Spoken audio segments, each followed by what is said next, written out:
Balikan kita ha. Sir. 350 sabi mo. Yes, sir. Eh kung 1 kilo. Wala. 1.5, sir. Pero yung roast meat. Same thing, yes, sir. Kaya naman ba kayo dito? Ang lang dito, sir. Hindi kayo naman dito. Ngayon lang, sir. Pwede no? Yes, sir.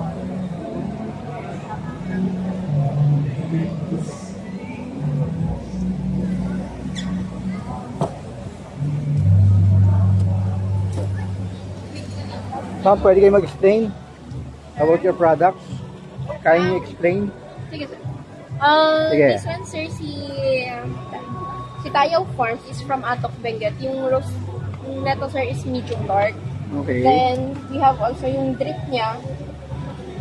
Yung drip coffee niya is, medium dark lang din. Yung isang tibag pwedeng twice na gamitin. Then, sa C-drip naman is from Tuba Benguet, dark roast. Okay. Tapos gusto yung katapa. Then, we have the first Baguio coffee. Yung Baguio Arabica or Tinapo. The purse? Yes, sir. First. When you say the purse, sila yung unang-unang... Ito pa lang yung una, sir.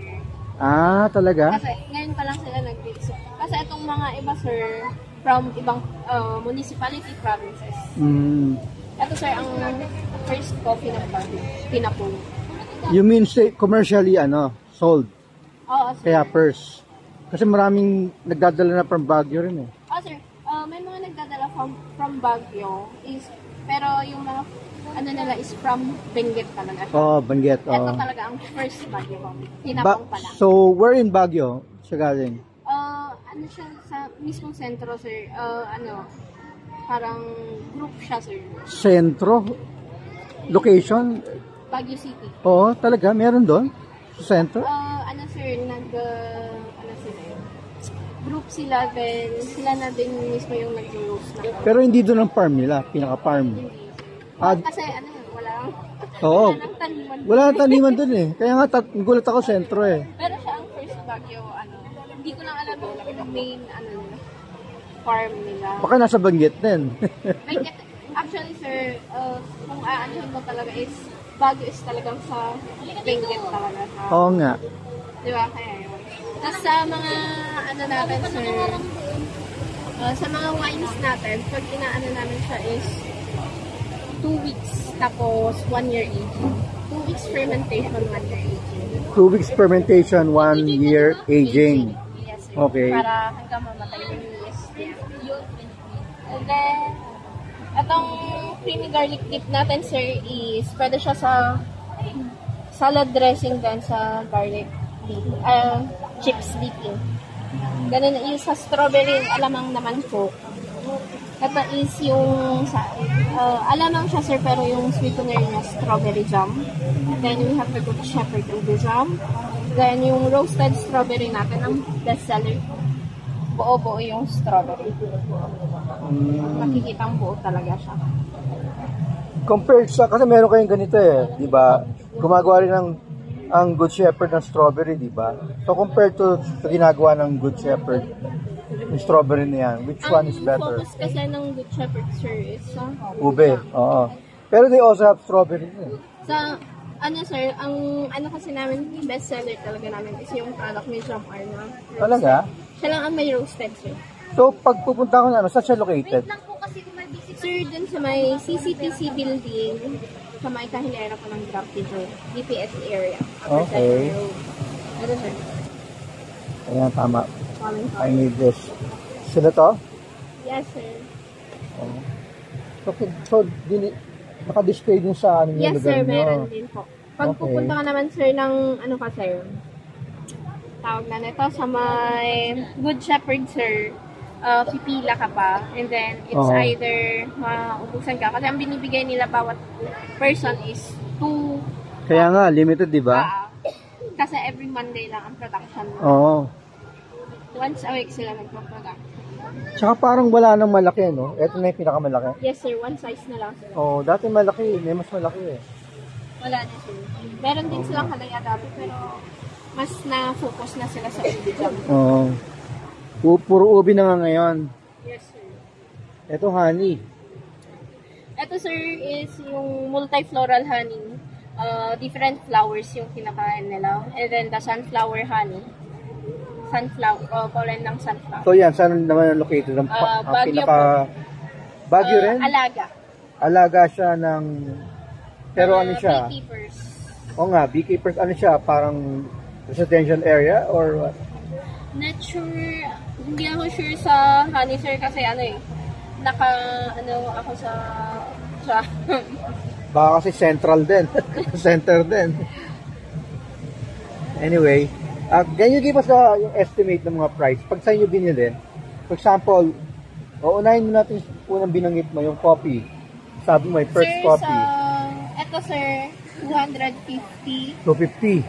250. Okay. 350, 320, 350. 350 then sa wines po, yung may ratan natin. Itong ratan niya sir is gawa ng DJMP dun sa amin. Okay. Wala kayong testing ng granola. Meron po. Saan? Good taste. Sige.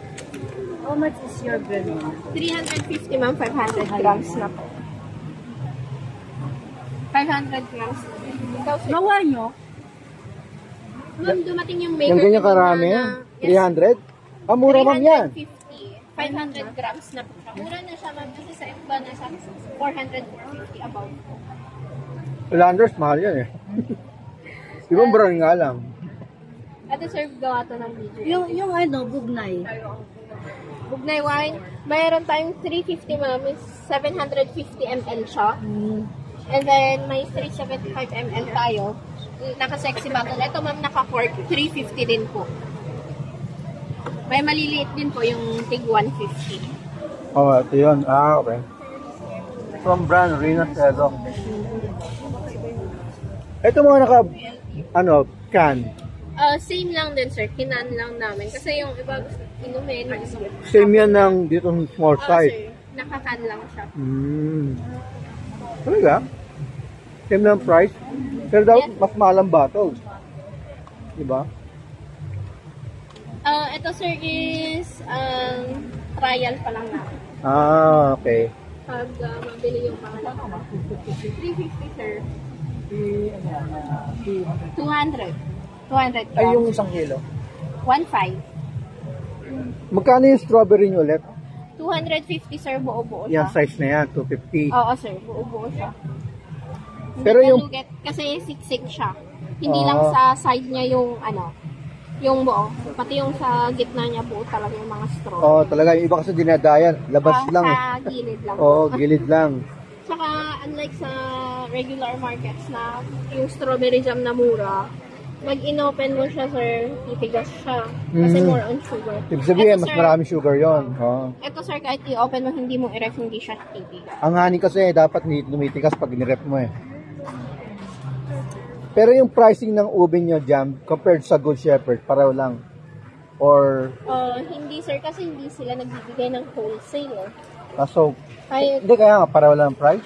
Or pinapatungan nyo dahil... pinapatungan namin sir, dahil kung anong bigay nila sa regular customer, yun din bigay nila sa amin kahit madami kaming kunin. So, sabihin, mas better pang bumili doon. Kasi mas mura. Mas mura sir, pero yun lang, Yung unsure distance, lang. oo. Unsure ka din kung may makukuha ka that Oo. time. Or Dahil pag may schedule nga. Oo. Tsaka may limit lang din. Pero sa inyo, walang limit. Wala sir. Sabi, I can buy more than 2. Oo sir. Galing. Di parang mas okay sa inyo. Compared na magka-travel pa, papunta sa kanila. Mas pa kung Baguio. Unsure pa kung may makukuha ka. Pipila ka pa. Pero ngayon, since nandito kayo ngayon, after this, saan na kayo makukuha, makikita, o makakabili? Baguio na sir. Ito na kami ng Baguio dapat. Nag-shipping naman sir if ever payment first. Message lang po sa... Oh, okay. Pero yung cost ng shipping, baka mas mahal din. Yun lang sir. Oo nga eh. Until when kayo dito? Sa Sunday po. Until Sunday? Yes. Ayan. Until Sunday, mall hours? Yes. Closing. Okay. Ayan. Thank you. Punong kita. Humawa ka na isang product. 1, 2. Thank you.